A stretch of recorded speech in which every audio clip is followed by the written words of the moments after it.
Tucker Carlson is taking on the left screen agenda in a brand new must-see episode of his Originals series. And here's a preview of Blown Away, The People versus Wind Power, which is available on Fox Nation right now.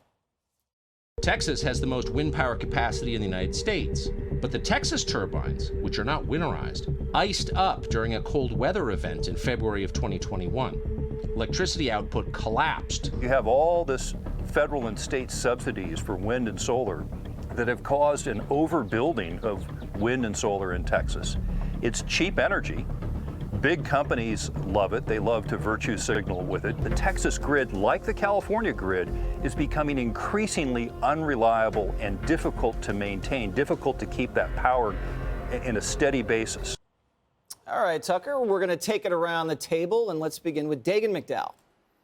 Tucker, we've seen this happen in Britain, in the North Sea, where the wind turbines stopped spinning and energy prices went up like 11 times normal levels. This is where we're going, right?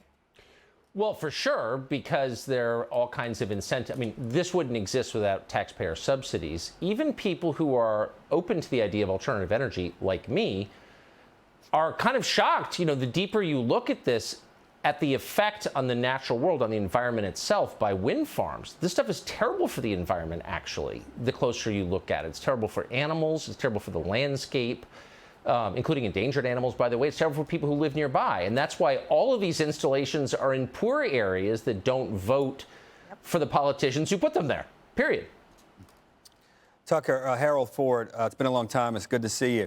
Hey, as we think about wind turbines and batteries for electric vehicles and solar panels, China is leading us in producing and manufacturing and developing these things. And normally China is not so transparent when they're trying to beat us in something. We saw last week the hypersonic, that fast missile that they developed that surprised us. That's right. How do we reconcile? Are they doing this? Or should we just continue to let them do this because this is not going to be a benefit to them? Or do we think about ways? Have you heard from some of the people you've been interviewing about ways in which we can make this green energy agenda more efficient, or these products better and more reliable?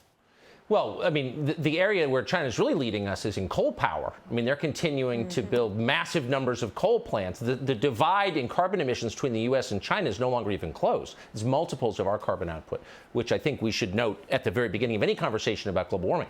But look, we don't have the capacity to build. We don't have the materials, the rare earth materials, among others, and we don't have the manufacturing capacity to make the green energy so-called projects that the Biden administration is now calling for. So by definition, when we start building these along both coasts soon, that's China's win. Like, they're the ones who are going to be making them for us, period, and the batteries.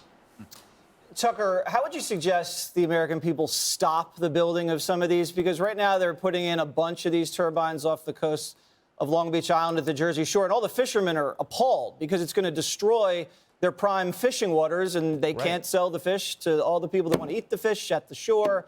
How would you suggest people combat this? Well, I mean, again, there's if you look at where wind farms are, I happen to live near one, they're almost exclusively in places that are economically depressed. And so they've been kind of taken advantage of by these mostly foreign wind power companies. The way to fight back, I think the environmental community, to the extent there are any honest people left in it, could play a huge role in this. You're destroying a fishery. I mean, there's a lot of evidence that these things are make the California condor extinct, for example.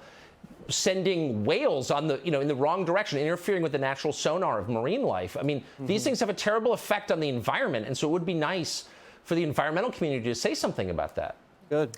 Tucker, I remember about, I think maybe a year or so ago, my Aunt Patty Sue, former mayor of Rawlins, Wyoming, pointed me to an article that was actually in the New York Times about a big development of wind power that was under discussion, and the community was trying to explain to everybody all the problems that you are just talking about. And I understand that that's just happening across the country. But there's one other thing that we haven't mentioned here, and that was a part of that, which is when these wind turbines, when the blades end their life, their useful life, when they go into a landfill, they do not disintegrate. You cannot recycle them. They will be there forever. So I think that there's just a misunderstanding of just how really green these are. Well, that's right. There's no painless way to get energy. I mean, every energy source has a downside, period, whether it's nuclear, hydro, coal plants, natural gas. it doesn't matter. They all have a downside. Energy is not free. It never will be. But the downside from wind farms so far exceeds their upside that the only reason they exist, I mean, there are towns, and I'm very familiar with some of these towns, in northern New England, for example, where the majority of the town's annual budget comes from wind farm companies. So it's kind of like a deal they can't refuse. They're being preyed upon because they're weak. That's the underlying story of green energy, I would say. Tucker, it's Greg. How are you? So great. Thank you for having me. Hey, I want to talk about the other alternative energy that we don't hear about anymore negatively, nuclear power. Why is it, I get the feeling that the Democrats have quietly embraced it. Like, you don't hear about it anymore after 3 decades of essentially preventing it from becoming an option. What changed them? Why? I mean, it seems like there's no anti-nuke movement anymore.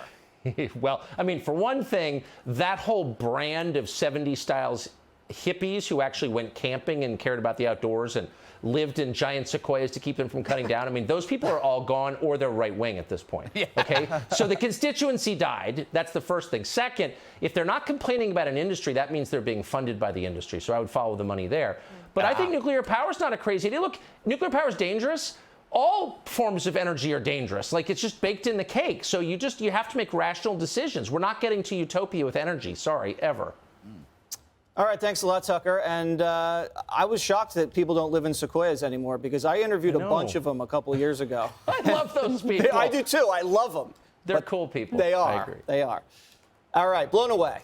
The People versus Wind Power is streaming right now on Fox Nation. Hey, Sean Hannity here. Hey, click here to subscribe to Fox News YouTube page and catch our hottest interviews and most compelling analysis. You will not get it anywhere else.